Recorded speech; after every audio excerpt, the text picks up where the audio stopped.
설날입니다.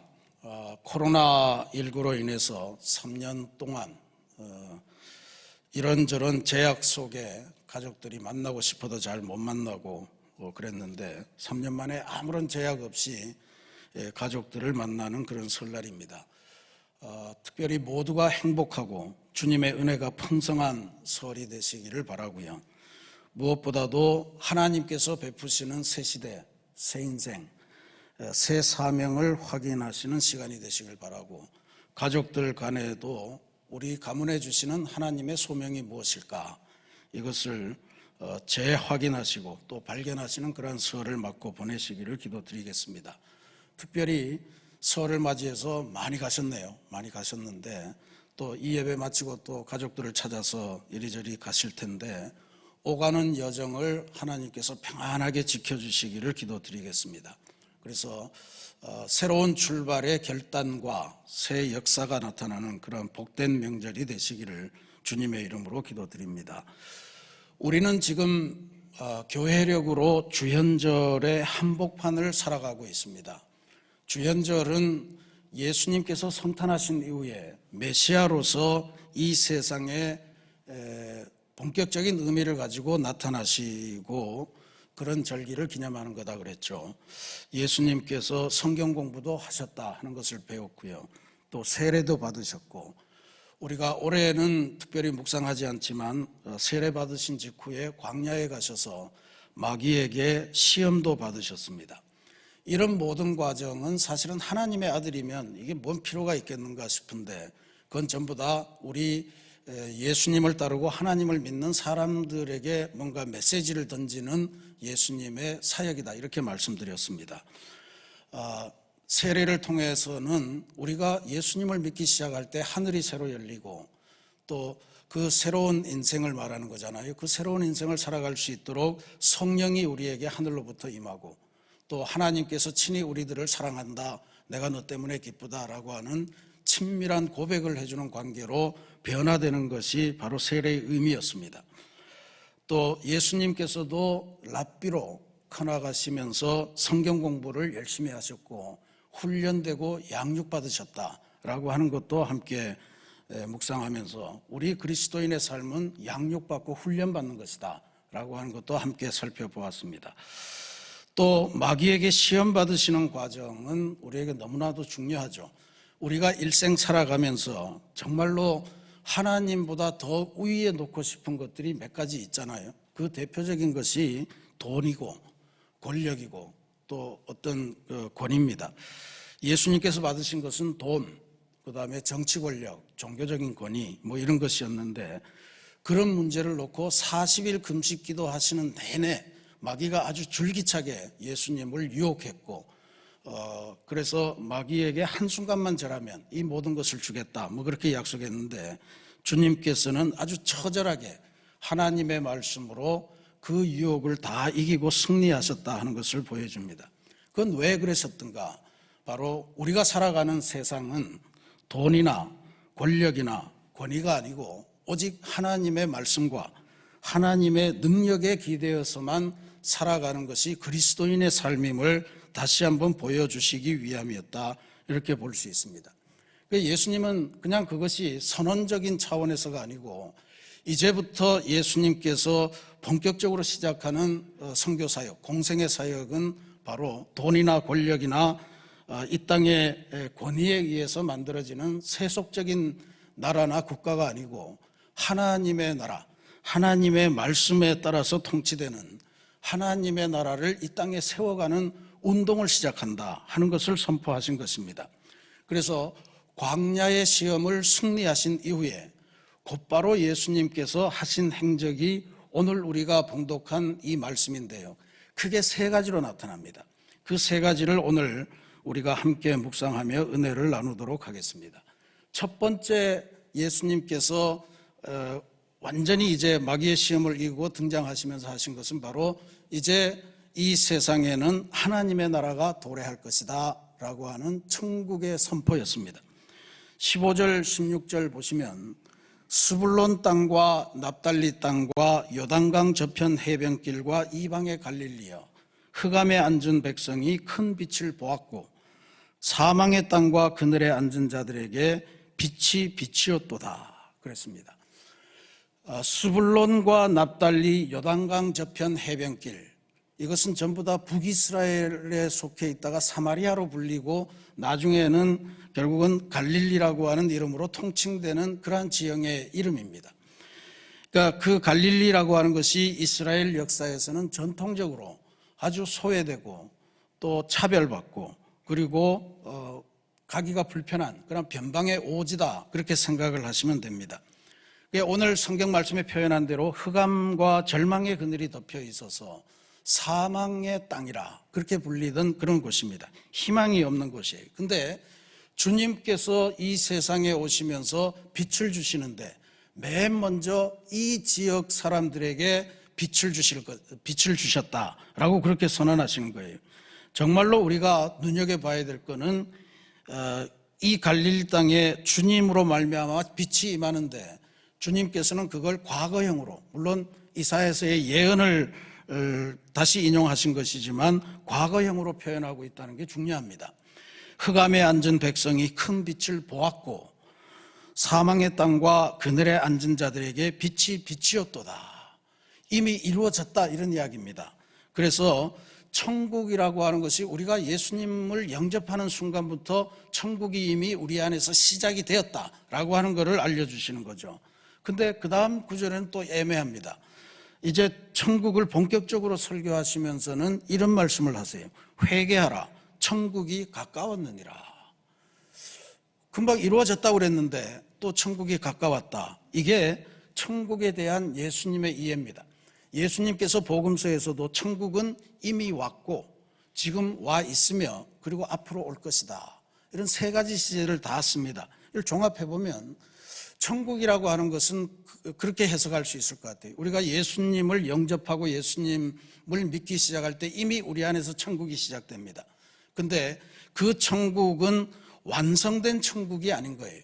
우리가 예수님의 복음을 받아들고 이제부터 예수님의 복음대로 따라 살면서 그렇게 하나님의 나라를 하나하나 완성시켜가는 그 과정, 그게 있어서 결국에는 회개하는 참 성결의 삶을 통해서 완성된 천국으로 나아가는 존재, 그러니까 이미 시작된 천국에서 완성된 천국으로 나아가는 존재가 우리 그리스도인의 삶이다. 그러니까 오늘 우리들은 이미 천국 백성으로서 이 땅의 천국을 완성하기 위해 살아가는 그러한 사명을 받은 존재임을 기억하시고 여러분의 삶 속에서도 계속해서 천국을 이루어 가시는 그런 역사가 있기를 기도드리겠습니다.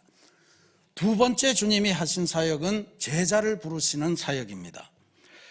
예수께서 갈릴리 호수를 지나시다가 그물을 던지고 있는 시몬과 베드로를 부르셨고 그 다음에는 조금 더 가시다가 세베대의 아들인 야고보와 요한이 그물 깁는 것을 보다가 다시 그 현장에 가서 부르셨습니다. 이건 참으로 오늘 우리들에게는 아름답기도 하고 너무너무 귀한 장면이기도 합니다. 왜냐하면 예수님은 하나님의 아들이시잖아요. 또 우리가 삼위일체 교리에 따르면 예수님은 하나님 본인이십니다. 그 하나님이 사람의 몸을 입고 오신 것을 우리가 예수님이라고 하는데, 그러니까 하나님이 어떤 분입니까? 천지를 창조하신 분이고 천지의 모든 것을 이루신 분이니까 새롭게 이루어질 하나님의 나라를 주님의 말씀 한마디면 간단하게 만드실 수 있는 분이에요. 근데 그 하나님의 나라를 만드시기 위해서 제자들을 부르셨다. 뭐 제자도 되기 전이죠. 연약한 그냥 일상에 매몰돼서 그물을 던지면서 물고기를 잡던 그 사람들을 불러서 나와 함께 이 하나님 나라를 만들자 초대를 해 주신 거다 말이죠. 그러니까 이게 너무너무 귀하고 우리들에겐 진짜 복음의 장면입니다. 혼자 하셔도 되는데 우리들을 사용하셔서 하나님 나라를 만들어 가시겠다라고 하는 선언이기 때문에 그렇습니다. 근데 예수운동이 이렇게 시작하는데 예수님께서 어떤 말씀으로 초대를 하시냐? 바로 이 말씀입니다. 내가 너희를 사람 낚는 어부가 되게 하리라 하는 약속이었습니다. 사람 낚는 어부, 지금까지는 물고기 잡는 어부였는데 사람 낚는 어부라, 말도 이해하기 어려운데 하여튼 이 초대의 말씀이 그 그물을 던지고 그물을 깃고 있던 그 젊은이들의 마음을 감동시켰던 거예요. 움직였던 거예요. 그들의 반응이 너무너무 놀랍습니다. 20절에 베드로와 안드레는 그들이 곧 그물을 버려두고 예수를 따르니라 그랬습니다. 그 다음에 세베대의 아들 야고보와 요한은 22절에 그들이 곧 배와 아버지를 버려두고 예수를 따르니라. 이게 뭔 일입니까?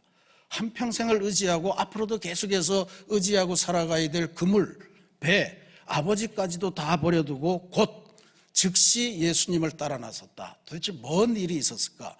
사람 낚는 어부라는 게 그렇게 그 사람들의 마음을 휘어잡으면서 모든 것을 그만두고 즉시 따라 나서야 될 만큼 그렇게 매력적인 말이었을까? 도대체 사람 낚는 어부란 뭘까? 아마 새 시대, 새 사명 이런 것을 내적으로 간절히 바라고 있었기 때문에 그런 일이 일어났을 것이라 그렇게 믿습니다. 그런데 예수님께서 던지시는 내가 너희를 사람 낚는 어부, 즉 새로운 그물을 줘서 새로운 인생의 사명을 주겠다라고 하는 것이 굉장히 중요한 메시지로 다가왔고, 이거야말로 지금 내가 따라가지 않으면 안 되는 그런 인생 전환의 절대적인 기회다, 이렇게 믿었던 것이 분명합니다. 성서적으로 보면 예수님께서 주시겠다고 약속했던 그 새 그물, 그것은 초대교회에서 나타났던 바로 교인과 교인들이 모여서 건물로 연결되고 그렇게 연결돼서 만든 교회 공동체, 그것을 의미한다라고 하는 것을 알 수가 있습니다. 우리가 보통 그 사람들까지 연결된 것을 네트워크라고 이야기하잖아요. 그 네트라고 하는 게 바로 그물 아닙니까? 이 그물망, 하나님의 구원을 선포하기 위해서 하나님이 만드신 그물망, 그게 교회라는 이야기예요. 거기 그 그물망 안에서 사람을 낚는 어부, 사람을 하나님께로 인도하는 어부가 되게 하겠다라고 하는 것이 예수님의 약속이었습니다.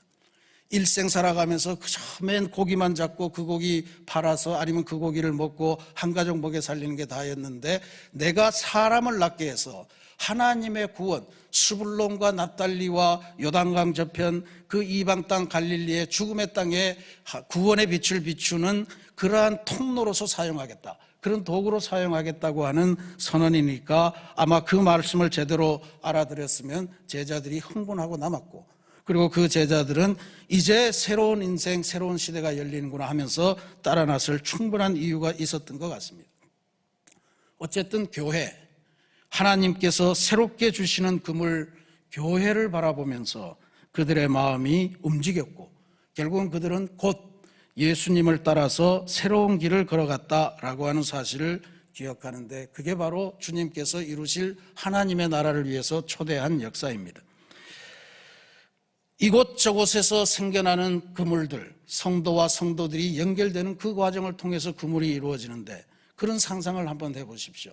내가 저 성도와 마주 잡은 손이 끊어지고 저 성도의 손을 뿌리쳤고, 그렇다면 그물이 깨지는 거 아닙니까? 그 그물의 코가 벗어지는 거죠. 그렇다면 그게 어떻게 됩니까? 그 속으로 다 잡은 고기가 새어나가는 것 같은 그런 경우가 오겠죠. 오늘날 많은 사람들이 교회를 벗어나서 더 이상 교회를 다니지 않겠다라고 하는 것의 가장 큰 이유가 뭡니까? 예수님의 복음이 시원찮아서 그렇습니까? 그렇지 않습니다. 이 교회를 구성하는 성도들의 모습을 보면서 저렇게 예수님을 믿을 바에는 뭔 차이가 있나? 우리가 세상에서 그냥 살아가면 되지, 굳이 이렇게 신앙생활을 할 필요가 뭐가 있겠나 하면서 스스로 교회를 벗어나는 겁니다. 구멍난 그물, 그거는 우리 성도들의 잘못이 되는 겁니다. 그 사이로 교회가 새어나가게 되어 있습니다. 그러니 교인 한 사람 한 사람이 분명하게 서고, 또 그 교인과 교인이 서로 연결되는 연결, 친교, 화목이 아주 중요하다라고 하는 것을 보여주는 그러한 예입니다. 어쨌든 주님께서는 예수운동, 하나님 나라를 만드시기 위해서 부족하고 연약한 우리들을 사람 낚는 업으로 부르신 것, 이게 두 번째 사역입니다. 마지막 사역은 점점 세상 속에 확산되어가는 예수운동의 결론이자 핵심을 정리해 준 것입니다. 바로 그 핵심이 예수님의 증언에 따르면 사람이 치유되고 회복되는 것이라. 그러니까 예수님이 우리를 사람 낚는 업으로 만드시고 그물을 쳐서 막 사람들을 모으면, 예수님께서는 그 모인 그 사람들, 그물에 갇혀온 사람들을 거두어들인 이 땅의 사람들을 완전히 새로운 존재로 고치시고 회복시켜 주시겠다라고 하는 그 사역을 펼치셨습니다. 23절 말씀이 중요하죠. 예수님께서 온 갈릴리에 두루 다니사 그들의 회당에서 가르치시며 천국 복음을 전파하시며 백성 중에 모든 병과 모든 약한 것을 고치시니 그랬습니다. 하나님의 말씀이 전파되는 곳에는 고침의 역사, 치유의 역사가 나타남을 알려주신 것입니다. 말씀으로 가르치시면서 지금까지와는 볼 수 없었던 새로운 가치관을 갖게 하셨고, 인생의 목적은 이 땅에서 뭘 먹고 뭘 입고 뭘 마시면서 사느냐 하는 데 있지 않고 하늘을 바라보며 걸어가는 길이다라고 하는 것을 알려주시며 인생의 목표를 새롭게 만들어 주셨고요. 그리고 그 길을 피곤치 않게, 그 길을 변절하지 않고 끊임없이 꾸준하게 갈 수 있도록 우리들의 내면을 강건하게 만들어 주시는 그 약속을 허락해 주신 것, 그게 바로 치유의 역사입니다. 우리 새신교회는 2023년에 코로나를 딛고 새 시대, 성령의 능력으로 새 교회, 창조와 구원의 새 사명이라는 표어를 선물로 받았습니다. 저는 이 우리들의 2023년 표어가 그동안 이런저런 사유로 인해서 흑암에 쌓여 있고 또 죽음과 절망의 그늘에 앉아 있는 우리 모두에게 예수 그리스도의 구원의 빛, 생명의 빛, 소망의 빛을 주시겠다는 약속의 말씀을 그대로 정리한 것이라 그렇게 믿습니다. 그러니까 오늘 우리 교회는, 이 땅의 모든 교회는 예수님께서 이 공생애 시작하시기 직전에 하신 이 세 가지의 사역을 잘 이어받는 것이 오늘날 교회의 사명입니다. 지난 주간에 저는 굉장히 큰 아픔을 겪었습니다. 저의 큰 스승이기도 하시고 한국교회 기독교 교육과 평신도 성서 연구의 새로운 패러다임을 정립하고 또 확산을 하기 위해서 한평생, 90평생을 헌신하셨던 은중관 목사님께서 91세를 맞으시며 하나님 품에 안긴 사건이었습니다. 은 목사님께서는 정말로 우리나라의 대표적인 기독교 석학이신데, 제가 부목사로 섬기던 그 교회의 소속 목사님으로 계셨기에 개인적으로 만날 수 있는 큰 은혜를 제가 입었습니다. 저는 그때 목사님에게서 한국 교회가 앞으로 나아가야 될 새로운 패러다임, 그것과 관련해서 많은 가르침을 받았습니다. 또 많은 토론의 시간을 함께 내주시면서 정말로 많은 가르침을 받았어요. 그 이후에 저도 목사님께서 직접 진행하시던 TBC 성서연구, 우리도 공부했죠. 그 다음에 새로운 교회학교 운동, 어린이 청소년 교회 세우기 운동, 이런 일에 함께 참여했고, 지금 진행하는 우리 새신교회의 성경 공부나 기독교 교육의 내용, 이런 것들도 다 그러한 것에서 자라나왔음을 고백드립니다. 우리 새신교회의 교회학교가 꿈동산교회, 어린이교회, 청소년교회 이렇게 구성이 되어 있지 않습니까? 이 명칭은 은 목사님에게서 많이 배웠습니다. 왜냐하면 교회학교의 어린이, 청소년, 그것은 훗날을 대비해서 지금은 준비하는 단계에 있다. 이게 전부 다 교회학교가 이야기하는 내용인데, 그렇게 되면 안 된다 하는 게 은 목사님의 지론이었습니다. 이들을 절대로 다음 세대로 부르지 말자. 다음 세대라고 부르면 안 된다. 지금 세대다. 지금 세대. 이들이 나이가 어리지만 그들의 신앙 고백으로 예배에 참여하고, 그들의 신앙 고백으로 선교에 참여하고, 그들이 직접 그들의 교회를 만들어가는 신앙의 주체로 길러내는 운동이 제일로 중요하다. 그래서 어린이 부 이렇게 만들지 말고 어린이 교회라고 하고, 그 교회 안에 어린이 장로님, 어린이 권사님, 어린이 집사님, 어린이 위원장님, 이런 것들을 만들어내야 된다라고 하는 게 지론이었습니다. 저도 그때 젊은이 교회 운동을 시작하고 있었는데, 그 명칭을 우리 박사님께서 굉장히 좋아하시면서 격려를 많이 해 주셨습니다. 그렇게 돼야 된다라고 하는 이야기였죠. 또 한국교회 평신도들이 그들의 입맛에만 맞는 성경 구절을 날마다 외우면서 하루의 지침으로 삼는 큐티식 성경 공부, 말씀을 골라 빼는 이런 성경 공부는 그렇게 큰 도움이 되지 않을 거다. 성경을 처음부터 끝까지 하나님의 구원 드라마로서 읽고, 통독을 하는 속에 그게 내 마음에 들지 않더라도 그 말씀을 통해 내 인생을 반성하고 정말로 은혜되는 그 말씀을 읽을 수 있도록 그렇게 만들어가는 성경 종합 공부가 필요하다라고 하는 취지에서 성경 공부 이름을 TBC, Total Bible Curriculum, 종합적인 성경 공부 이런 이름으로 만드시고 그 교재를 만드셨습니다. 목사님께서는 90세, 그러니까 올해가 91세 되면서 이제 돌아가셨는데 작년 9월까지도 이 TBC 성경 공부 세미나, 지도자 세미나하고 또 어린이 청소년 교회 세우기 운동 이 세미나를 계속해서 진행하시고 친히 주제 강연하시고 친히 그 6시 하루 종일 그 참가자들과 함께 세미나를 하시는 열정을 보이셨습니다. 저도 우리 교회 교역자들과 함께 2016년에 이 세미나에 참가했는데 그때 세미나를 마칠 때 참가한 모든 목회자들을 위해서 이렇게 정말로 열변을 토하면서 외치셨던 기억이 납니다. 오늘 저와 여러분이 함께 진행한 어린이 청소년 교회 세우기 운동본부 세미나, TBC 성경 공부 세미나는 한국 교회의 꿈과 희망을 보여준 시간이었습니다. 열정, 헌신, 소망을 담은 여러분의 발표들은 한국 교회의 내일을 기약하는 살아있는 사인들이었습니다.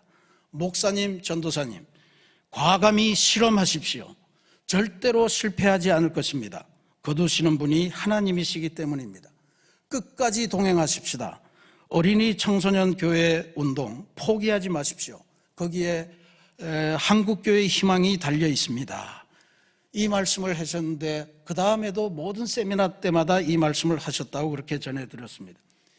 저는 이분의 삶과 이분의 신학, 기독교 교육의 모든 것들을 생각하면서 이것이야말로 예수님께서 세상에 등장하시면서 하나님 나라의 새빛을 선포하시고 사람 낚는 어부의 소명을 약속하셨으며 온 세상을 복음으로 치유하시는 예수님의 운동을 21세기 오늘 대한민국에서 이어받는 것이 아닌가 하는 그런 고백을 하게 됐습니다. 땅끝까지 이르러 예수의 소문이 퍼져나가다가 19세기 후반부에 조선 땅에 도착해서 오늘날 이와 같은 아름다운 열매로 성장하고 있는 것이다. 그렇게 고백하고 싶습니다. 사랑하는 우리 새신교회 성도 여러분, 저는 2023년을 맞으면서 우리 새신교회가 바로 예수님의 이 하나님 나라 운동을 온전히 계승하는 그러한 교회가 되기를 간절히 소망합니다. 주님께서 베푸시는 치유와 회복의 기적이 날마다 나타나는 그러한 교회가 되기를 간절히 소망합니다. 아울러서 우리에게 퍼져나온 이 소문, 그것을 오늘날 험한 세상 속에서 힘겨운 삶을 살아가는 수불론과 납달리, 갈릴리, 요단강 저편길을 살아가는 그 모든 사람들에게 예수님의 구원과 치유의 소문을 전파해주는 그러한 교회가 되기를 소망합니다.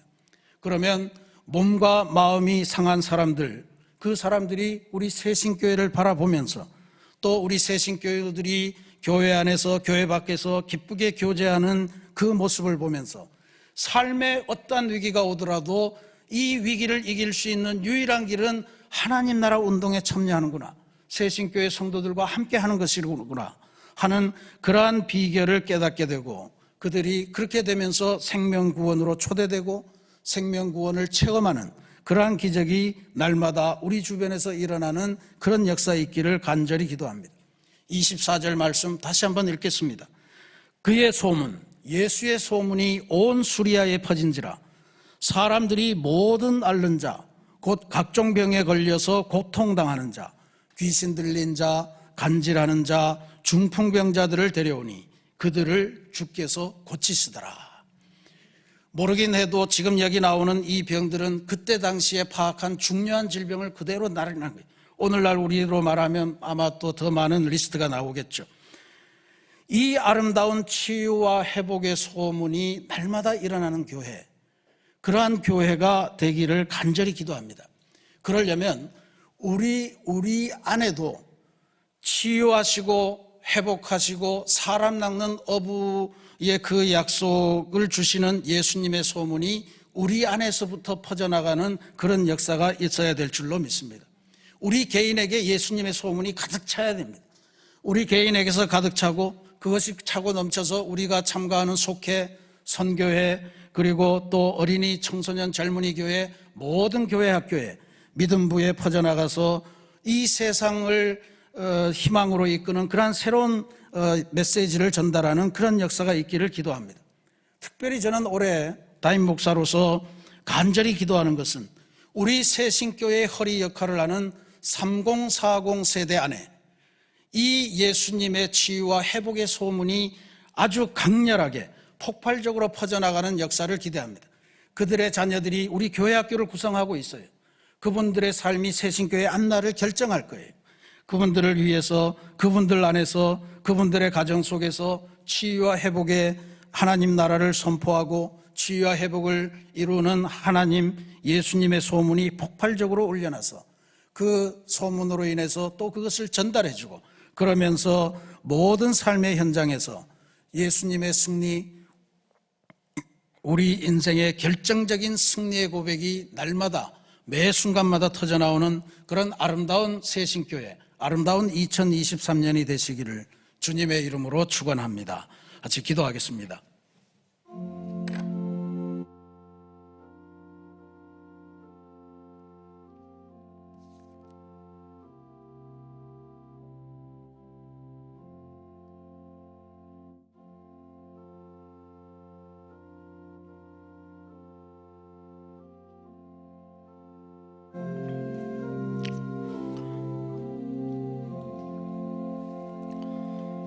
사랑의 하나님, 주연절을 기하여 우리의 신앙생활이 가는 그 모습을 주님께서 친히 보여주시고자 세례도 받으시고 성경 공부도 하시고 마귀에게 시험도 받으시면서 우리의 신앙의 내용, 승리의 비결을 우리에게 알려주시니 감사합니다. 오늘 특별히 이 모든 것을 다 마치시고 주님께서 펼치셨던 첫 번째 사역의 중요한 내용을 저희들이 함께 보았습니다. 하나님 나라의 도래를 선포하고 우리를 사람 낚는 어부로 구원의 도구로 사용하시겠다고 약속하셨으며 주님께서 가시는 곳마다 모든 병자들이 치유함 받고 회복하여 새로운 인생을 살게 되었던 그 역사를 저희들로 하여금 보게 하셨습니다. 하나님, 이제 21세기 여러 가지로 인해서 위축된 상황을 살아가는 우리 한국교회, 예수 그리스도의 이 하나님 나라 운동이 다시 한번 살아나도록 주님 역사하여 주옵소서.